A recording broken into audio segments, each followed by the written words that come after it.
Okay, तो अभी हम देखेंगे हैप्पीनेस एडवांटेज में 7 प्रिंसिपल्स कौन से हैं, और उनको हम थोड़ा समरी समझ लेते हैं उसकी।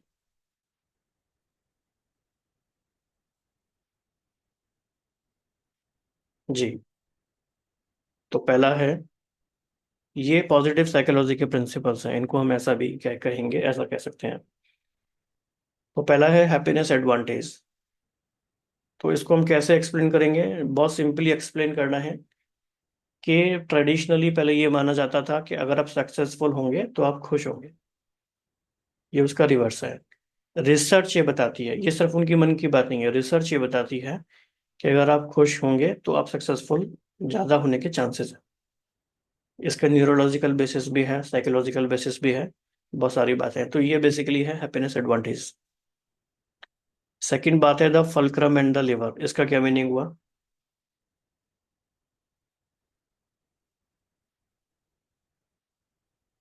क्या मीनिंग हुआ इसका? वेलकम आपका माइंडसेट है और लीवर आपकी एबिलिटी है। फल्क्रम मतलब एंड लिवर, जितना यस यस, सही बता रहे हैं आप। मतलब कि हमारे माइंडसेट, जो भी इवेंट हो रहा है दुनिया में, जो भी बात हो रही है हमारे साथ, जो भी हो रहा है, उसकी इंटरप्रिटेशन हम कैसे करते हैं, इस बात पे सब कुछ डिपेंड करता है। कुछ भी एब्सोल्यूट रियलिटी नहीं है, सारा इंटरप्रिटेशन पर डिपेंड है। और इंटरप्रिटेशन किस बात पर डिपेंड है? माइंडसेट पर, जो हमने लास्ट बुक में पढ़ा, फिक्स माइंडसेट और ग्रोथ माइंडसेट। किसी भी सिचुएशन का आपकी लाइफ में जो कुछ भी हो रहा है अभी, कुछ भी हो रहा है अगर आप 10 दिन के लिए अकेले भी हो, तो उसकी इंटरप्रिटेशन आप कैसे करते हो? हम ये भी कह सकते हैं हाय हम अकेले, और ये भी कहते हैं वाह व्हाट एन अपॉर्चुनिटी। तो ये है फल्क्रम एंड लेवर का प्रिंसिपल, कि हम सिचुएशन की इंटरप्रिटेशन कैसे करते हैं, कैसे उनका फायदा उठाते हैं। तीसरा इसमें है that, जी बताइए। इसमें हमारा माइंडसेट और हमारा जो पर्सपेक्टिव है वो हमारे परफॉर्मेंस को चेंज कर सकता है। Exactly exactly. हमारे एटीट्यूड को चेंज करेगा, हमारे थॉट को चेंज करेगा, फिर इवेंचुअली हमारी परफॉर्मेंस को भी चेंज करेगा। क्योंकि ग्रोथ माइंडसेट वाले जो लोग होते हैं वो एक्शन ओरिएंटेड होते हैं, they are biased towards action. फिर इसमें थर्ड प्रिंसिपल है टेट्रिस इफेक्ट। टेट्रिस इफेक्ट दो तरह के होते हैं, पॉजिटिव टेट्रिस और नेगेटिव टेट्रिस। टेट्रिस इफेक्ट का क्या एग्जांपल बता सकते हैं आप?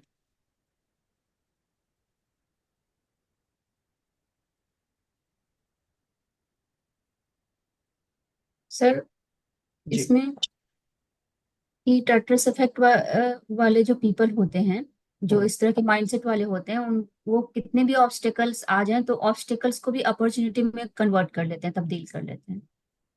हम्म फॉर एग्जाम्पल, कोई चीज बहुत ही बिखरा पड़ा है, बहुत ही हम्म एकदम स्कैटर्ड है, सारी चीजें कहीं पे हम्म। वो गया, बहुत ऑफिस है, रूम है, बहुत स्कैटर्ड है, तो वो जा करके वो कंप्लेन नहीं करेंगे ये स्कैटर्ड है सारी चीजें, वो उसको जाके अरेंज करके सेटल डाउन करके और अपना काम करेंगे।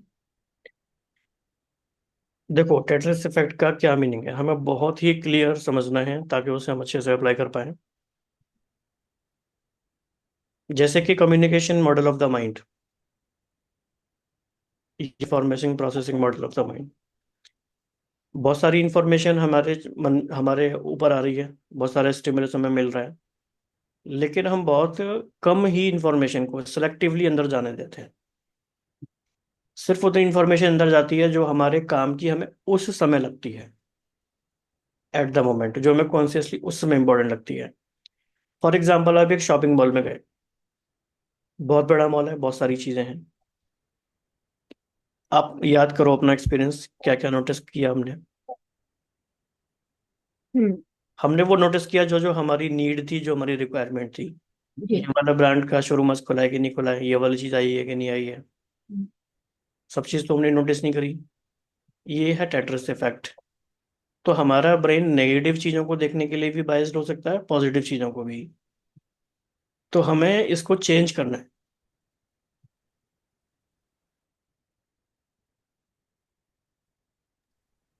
हम नेगेटिव पैटर्न देखने के बजाय पॉजिटिव पैटर्न भी देख सकते हैं।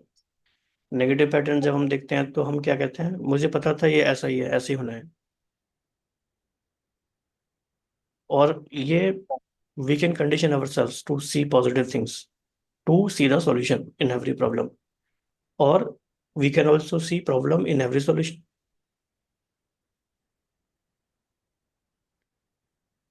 जैसे ये भी एक पैटर्न हो सकता है, क्योंकि फेस्टिवल है 3-4 दिन, तो हम तो नहीं कुछ करेंगे प्रोडक्टिव काम, हम तो मौज करेंगे बस। ये भी टेट्रिस इफेक्ट है। ठीक है। फोर्थ, फॉलोइंग अप हमने डिस्कस कर ही लिया। फॉलोइंग अप को अगर हम कहें बहुत सिंपल वर्ड में, तो वो है रीफ्रेमिंग। रीफ्रेमिंग फेल्योर या एडवर्सिटी, सिंपल। इससे हम एक अपवर्ड स्पाइरल क्रिएट कर सकते हैं, वो डिटेल में कभी पढ़ेंगे तो देखेंगे। जोरो सर्कल का मतलब क्या है?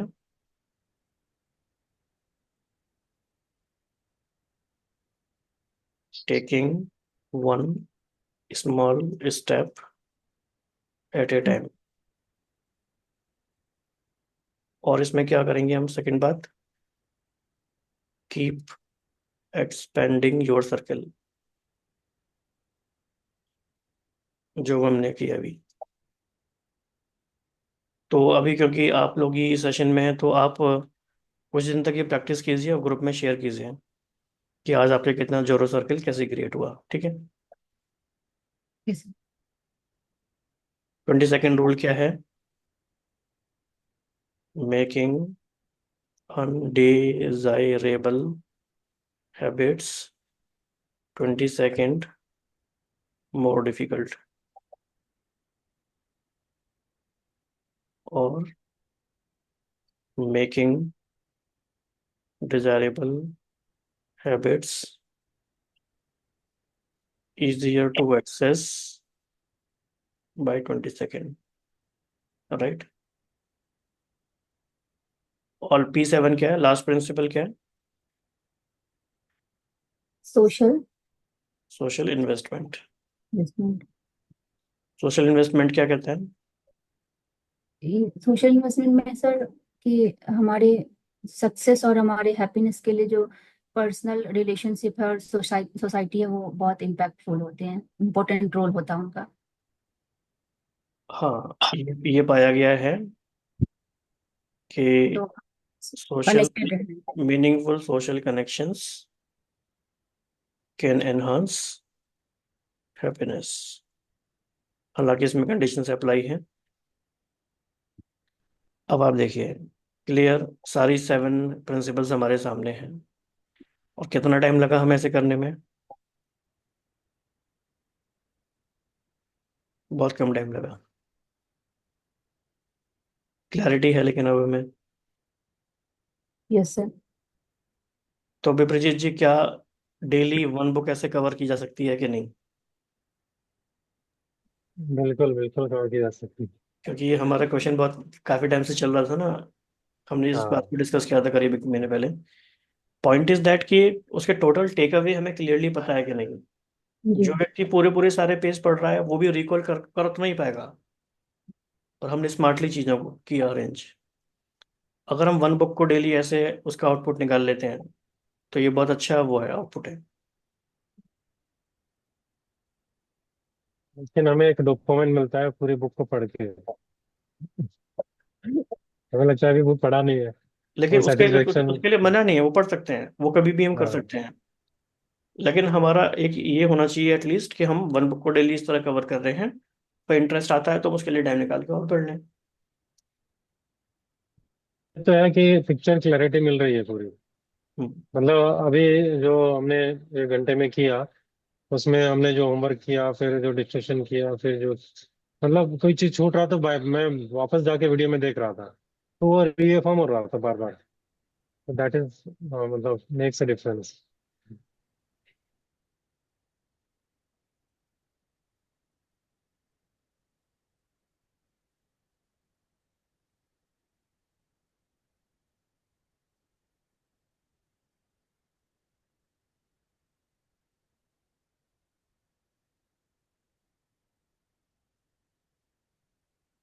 और फिर जैसे जैसे पढ़ते जाएंगे, जो जो इन्फॉर्मेशन मिलती जाएगी, ये माइंड मैप इवॉल्व होता रहेगा।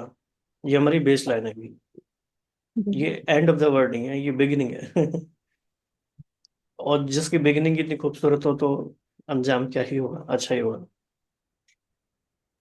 अरे हमारी भी आदत पड़ गई है, बुक देखते ही पहले माइंड में बनाओ। अच्छी बात है। तो बेसिकली ये भी हमने एक जोरो सर्कल क्रिएट करा, एक माइंड मैप क्रिएट हो गया बेसिक हमारा। तो जोरो सर्कल क्रिएट हो गया। आप किसी से भी पूछ के देख लेना जिन्होंने हैप्पीनेस एडवांटेज बुक पढ़ी हो, वो सारी बातों को प्रॉपरली रिकॉल कर पाए, चांसेस कम है। तो सारी बातों को रिकॉल कर पाना प्लस प्रैक्टिकल में कैसे हमें यूज करना है, हर एक चीज पे मेरा एक्शन प्लान क्या है। कोचिंग का मतलब क्या होता है, जैसे कोचिंग के फ्रेमवर्क में ये डिस्कस किया जाए तो हर एक में एक्शन आइटम लग जाएगा, कॉलम बना के, चाहे वो गूगल शीट में हो चाहे वो और किसी तरीके से हो। तो यही है। बाकी तो मिला जी कर ही रहे हैं जो सर्कल को अप्लाई अब। तो क्या क्लैरिटी आ रही है ओवरऑल? और मिला जी आप कुछ कहना चाहेंगे, शेयर करना चाहेंगे अपने लास्ट 3 डेज के एक्सपीरियंस के बेसिस पे? सर जो प्रीवियस 2 डेज रहा वो उतना प्रोडक्टिव नहीं रहा hmm. Because of unawareness. Hmm. But last night से लेकर के और अभी तक का जो डे रहा है, वो जितना मैंने 3 दिन में, मैं 1 वीक में काम करती उतना मैंने मतलब 1 डे में किया है। वनडे में भी, बल्कि 4-5 घंटे में या बारह चार पाँच घंटे में? जी 4-5 घंटे में, मतलब जो मेरा टास्क बहुत दिनों से, एक लंबे समय से 10 दिन से पेंडिंग था, वो मैंने 4-5 घंटे में किया है। तो बल्कि 1 वीक का क्या, 1 मंथ का टास्क आपने 12 घंटे में किया, ये कह सकते हैं। जी और जो पॉसिबल था। पॉसिबल था, बट प्रोक्रेस्टिनेट हो रही थी, नहीं कर पा रही इज थी। It true, is it true कि it's not about time, it's about clarity and focus? Exactly, it's about clarity and focus. जब फोकस एंड क्लैरिटी मिला आपसे तो मैंने उसके फिर क्विक एक्शन लिया, और जब एक्शन लिया तो मोमेंटम बनता गया। मुझे तो लग रहा था मैं रात में, मतलब मैं रात को ही 16 के 16 फॉर्म गूगल फॉर्म में मतलब मैं कर लूँ सबमिट पूरा। मुझे मेरा मतलब अंदर से इतना क्यूरियोसिटी आ रहा था जब करने के बाद, कि मैं आज करके ही सोऊंगी किसी भी तरह से। फिर मैं 3 बजे तक जग जा करके मैंने किया। फिर मैं थोड़ा सा रेस्ट नीड होता है मुझे, तो मैं रेस्ट करके फिर सुबह उठ के फिर से मैं लग गई उसमें। सुबह सुबह से 6 मैंने कर लिया अभी तक। हम्म। कोई ये ना समझे कि हमने बोला 3 बजे तक जग के करना है। वो नहीं आपका नहीं, वैसे ही, वो आपने नहीं आज कहा, वाज वो नॉट इवन अवेयर। हाँ, मेरे मन ने मुझसे कहा। अच्छी बात है। समटाइम्स इट्स गुड अगर मन में समटाइम्स। इतना जोश आ रहा है तो। क्योंकि मोमेंटम जब बन रहा है तो वो चीज़ कर लें तो अच्छा ही है। जी अच्छा, अब इसमें इंपॉर्टेंट ये है, जैसे कि हम सुबह सुबह जब उठते हैं, जैसे 5 AM क्लब एक बुक लिखी गई है, मिरेकल मॉर्निंग एक क्लब है, मॉर्निंग के भी एडवांटेज बहुत सारे हैं। Whatever time you wake up, I would suggest basic सारा अपना ब्रश व्रश करके सबसे पहले try to complete 1 circle as soon as possible. ये बात अगर आपने आज समझ ली और पकड़ ली तो मिरेकल्स ही मिरेकल्स हैं। सर, पता है इसका मिरेकल्स मैंने आज ही देखा है। हम्म। एक्चुअली जो आप बता रहे हैं ना, इसका मिरेकल्स मैंने आज ही इसको यूटिलाइज किया है। जैसे ही मैं उठी, जबकि मैं बस 2 घंटे सो करके उठी थी, 2 से 3 घंटे ही मैं सोई होगी, उसके बावजूद ही मैं बहुत फ्रेश थी। और मुझे, मेरे मन में बार बार ये चल रहा था कि मैं एक कम से कम कर लूं, एक कर लूं, एक मतलब एक पोमोडोरो कर लूं, मैं एक गूगल फॉर्म कर लूं, उसके बाद जब करूंगी तब देखा जाएगा। और जब मैंने एक किया ना, तो फिर मेरे दूसरा करने का मन किया, फिर तीसरा, और 11 बजे तक मैं लगातार वही काम करती रही। और उसके बाद अभी मैंने ब्रेकफास्ट लंच सब कुछ हो गया मेरा, सब कुछ ऑन टाइम हो गया, और काम भी मेरा कंप्लीट हो गया। That's it. Exactly exactly. यही कुछ भी जोरो डिले सर्कल का कॉन्सेप्ट है। नहीं। मतलब आपको मोमेंटम क्रिएट करना है और उस मोमेंटम को यूज करना है, बने रहना है उसमें। बने रहना है। ब्रेक अगर हो भी जाता है बीच में 5 मिनट 10 मिनट, फिर से अवेयरनेस को लाके फिर उस पे आना है, ज्यादा बड़ा गैप नहीं करना है। चलो बहुत बढ़िया है, अच्छा है। अभी तक क्या हो रहा था कि एक बहुत बड़ा गैप हो रहा है, मैंने आपसे डिस्कस भी किया होगा कभी, आपको याद होगा। तो बहुत बड़ा गैप आ गया था, जिस वजह से मेरा इंटरेस्ट ही खत्म हो गया था उस ओर से, हम्म। मैं कर ही नहीं पा रही थी, मेरा मोटिवेशन ही नहीं आ रहा था मुझे। But hmm. फाइनली मुझे एक आउटर मोटिवेशन की नीड थी, वो मुझे मिला, तो मैंने उसे तुरंत से क्विकली एक्शन लिया और किया मैंने उसे डन। हाँ, मैं तो इसे आउटर मोटिवेशन नहीं कहूँगा, आउटर अंडरस्टैंडिंग कह लो आप भले ही। लेकिन अंडरस्टैंडिंग फाइनली वो अपनी ही हमें बनानी पड़ती है। जी मोटिवेशन सस्टेनेबल नहीं है, समटाइम्स इट्स गुड, लेकिन इट इज़ अबाउट अंडरस्टैंडिंग और क्लैरिटी। तो वो अच्छा है। जोरो सर्कल का हम कॉन्सेप्ट से भी यूज़ करेंगे, और 22nd रूल को भी यूज़ करेंगे, और फॉलोइंग अप का भी यूज़ करेंगे। तो देखेंगे हमारा हैप्पीनेस एडवांटेज हमारे लिए कितना काम करेगा फिर आगे। ठीक है, एनीथिंग एल्स? कोई कुछ और शेयर करना चाहते हैं, ऐड करना चाहते हैं, या पूछना चाहते हैं? सर, हैप्पीनेस एडवांटेज बुक में मैंने एक वीडियो भी देखा था, जिसमें बहुत अच्छी बात बताई गई थी। एक एग्जाम्पल दिया गया था इंटरव्यू का, कि दो दो बंदे जाते हैं इंटरव्यू के लिए। अगर एक है कि थोड़ा मनहूस टाइप का होगा, है ना, कितना भी टैलेंटेड हो, लेकिन अगर मनहूस होगा तो उसको उसको नहीं लिया जाएगा, क्योंकि उसको कौन चाहेगा कि हमारे मतलब ऑर्गेनाइजेशन में आकर के और दुखी उदास लोगों की जरूरत किसको होती है। और एक है जो बहुत चिल बंदा है, बहुत खुशी से हैप्पी चिल रहता है हैप्पीनेस के साथ, तो उसको लिया जाता है, मतलब उसका सिलेक्शन हो जाता है, ताकि वो चाहता है कि हमारे ऑर्गेनाइजेशन जो है वो मतलब एक हैप्पीनेस जो है वो रहे, बिल्कुल स्प्रेड। ठीक। राइट। तो वो सक्सेस की तरफ जाता है, वही ना कामयाबी, जो मैंने आपको लाइन बताई। यस, अच्छी बात है। बाकी इस बुक को पढ़ते रहे, इंटरेस्ट आ रहा है तो। और भी Yes. इसमें काफ़ी गहरी, इसमें इसमें ना बहुत सारी रिसर्च स्टडीज दी हुई हैं, केस स्टडीज हैं, बहुत सारे एग्जांपल्स हैं अच्छे अच्छे। उनको पढ़ेंगे तो हमें और ज़्यादा एक कन्विक्शन आता है कि हाँ जी हम्म। ऐसे होती है। बाकी हमने थ्योरेटिकली सब बहुत अच्छे से समझ लिया है, और कुछ कुछ हमने इसके टेक अवेज ले लिए हैं, जो हम अप्लाई करेंगे आज से ही। अब वो फोटो शेयर करना अपने सर्कल्स वाला, कौन से ग्रुप में सर? ब्रेन वाले में कर दो, नए वाले ग्रुप में। Okay sir. चलो जी, ओके, मिलते हैं फिर। Thank you sir. Thank you. Okay Biprajit ji. Thank you, thank you.